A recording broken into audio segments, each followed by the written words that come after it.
So I'm at my sister's and I'm not feeling very well. I have gone through a very weird day. Like 2 days ago, I was just feeling really, really ill. Like I have some sort of brain tumor because I was getting lots of headaches and stuff, and I was just hoping that I was dying, and then I'm not.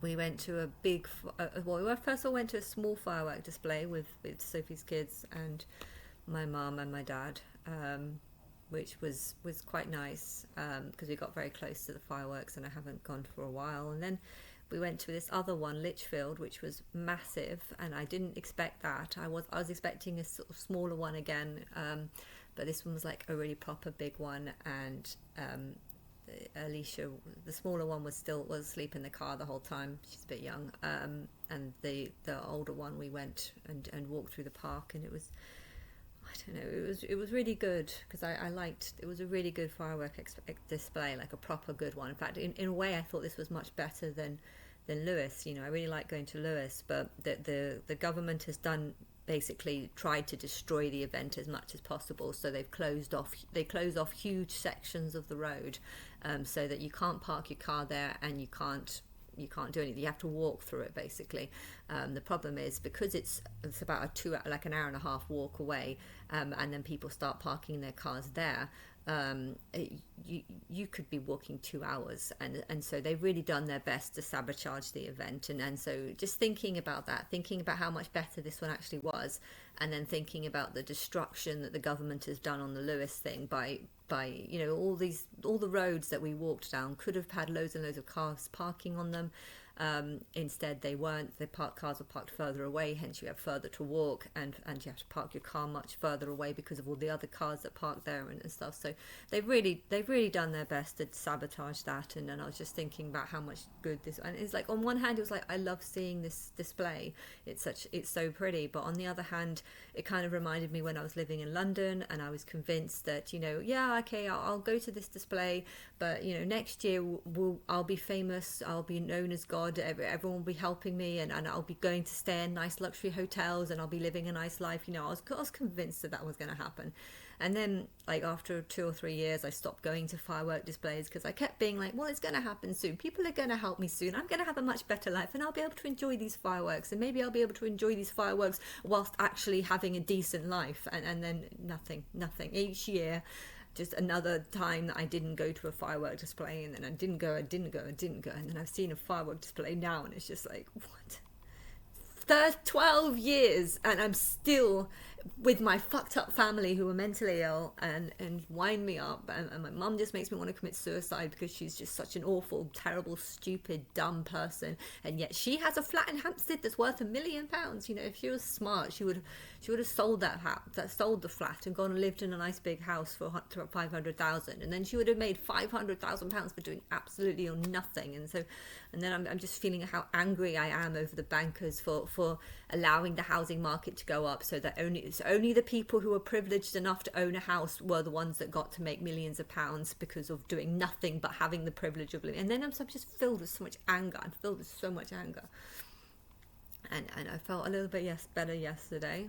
In fact, I felt like I had huge health disorder 2 days ago, and then yesterday I actually felt like my health was better, and I got my hair done in a hair salon, and that was nice. But again, it was kind of just a reminder of, wow, all these people look really pretty, and this is how England should look. And then I'm just thinking, but it's not how England is looking. You've let a bunch of ugly people into the country, and they're just making the country look ugly. And they're not giving, when I was younger, in Sylvia Young, people used to look good, and it used to make me want to look good, and I used to look good I used to try harder to look good and then feel good because I looked good.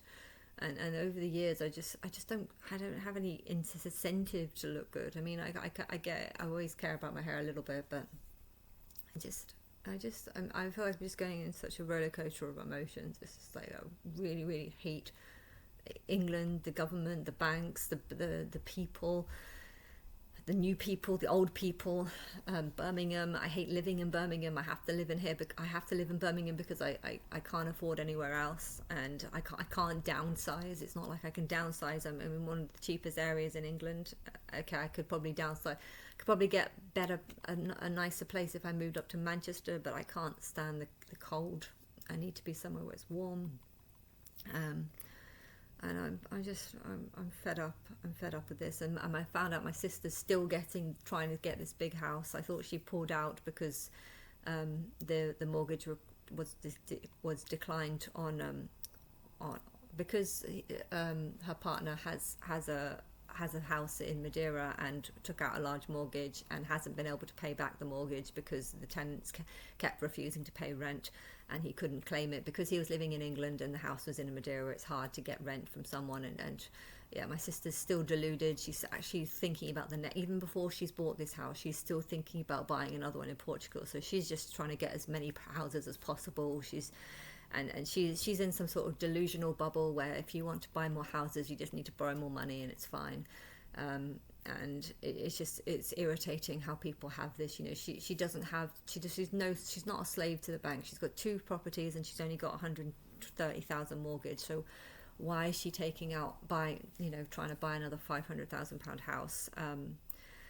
And yeah, just to rent it out with her partner's ex-wife. I mean, I don't want to say their relationship is better than it was 2 years ago.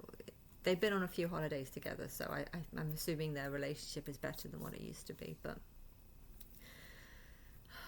I just, and it kind of annoys me how she's only been in the country for 10 years, and yet she's been claiming benefits ever since the divorce. And it's just like, yeah, why are we giving benefits to people that just can't work? I mean, she can work.